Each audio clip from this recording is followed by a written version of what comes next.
What's going on, everyone? Moose here, Airguns of Michigan. And today, listen, this is a topic that I've spoken with for a long time with many people, but I've never brought it to you guys. And this morning, as I was clicking through YouTube, as I always do, I always go check out all my subscriptions. I came across a video that Atlas Airguns did, and it just sparked something in me, and I said, you know what, this is important. And I'll tell you a few stories along the way that will hopefully get you guys to understand where him and I are coming from. But this is why I will never go to a public shooting range ever again. I used to when I was younger. We had a very prominent public range around my house when I was growing up, and there was an incident that took place there. And before we get to that incident, I want to tell you guys a little bit more about why I'm opposed to it as outside of that incident. Number one, many new gun owners today find themselves in places, you know, like some of these big box stores where the people behind the counter really don't know what they're talking about. They really don't. I've had conversations with some of these people at some of these big box locations, you know, and even some of the big box sporting goods stores. They really do not know what they're talking about. And you know, you get a first-time gun buyer that comes in, whether it's a handgun, a rifle, a shotgun, whatever it is, and they don't even really know what they want. They just know that they want a gun for either hunting, protection, whatever the case may be. But once again, they really don't have any idea really what they're talking about or what they need. So they go in, this kid behind the counter, or even this guy who, once again, doesn't even know what he's talking about, just kind of, you know, blah, blah, blah. And the next thing you know, they find themselves at the range, and they are first time. They have no clue. They don't know about gun safety. They've never been through any kind of safety course. And and I find that more times than not, the range officers, and it saddens me to say that because I am an RSO with the NRA, are not paying attention, or they're tied up with something else or somebody else, and they're not paying attention to the other people that are coming in. I think that it's something at public ranges that needs to be discussed is, do you have prior experience? Do you have questions? Or everybody at a public range should have to go through some kind of vetting process to where they have to sit through some type of safety course so that they understand. And what do I mean by that? Well, here's what can happen, right? You get old boy that goes down to his local sporting goods shop. He knows he wants a 357 or a 44. This is a 357.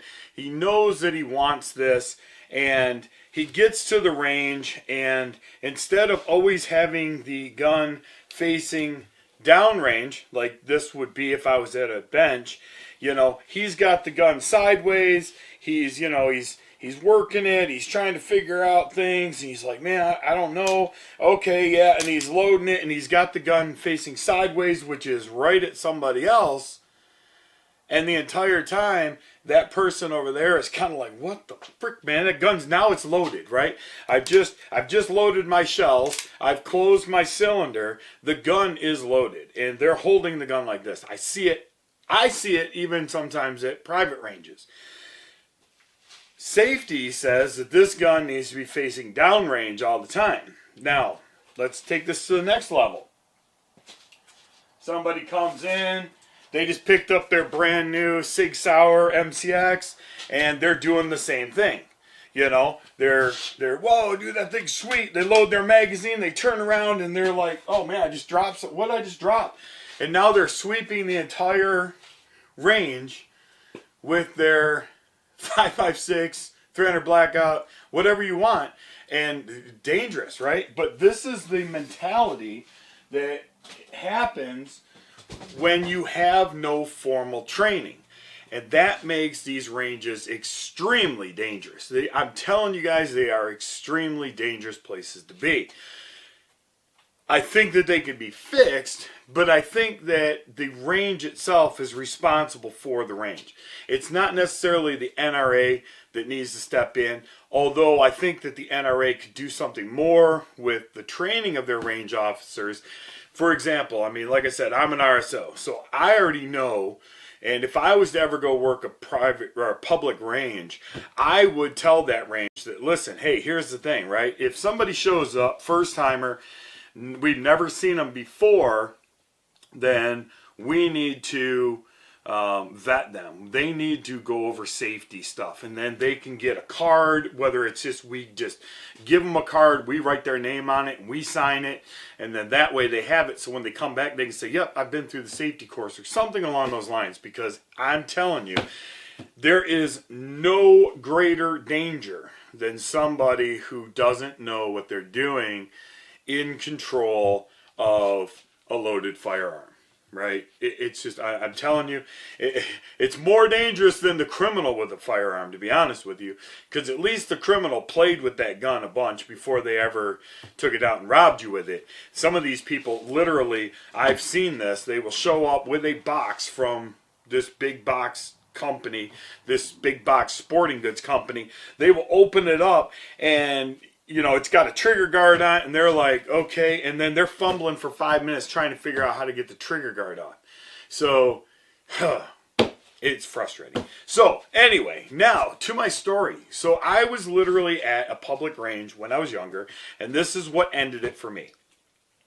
There was a guy who had a handgun, and I don't know if he was a seasoned shooter or not, but he was shooting his gun.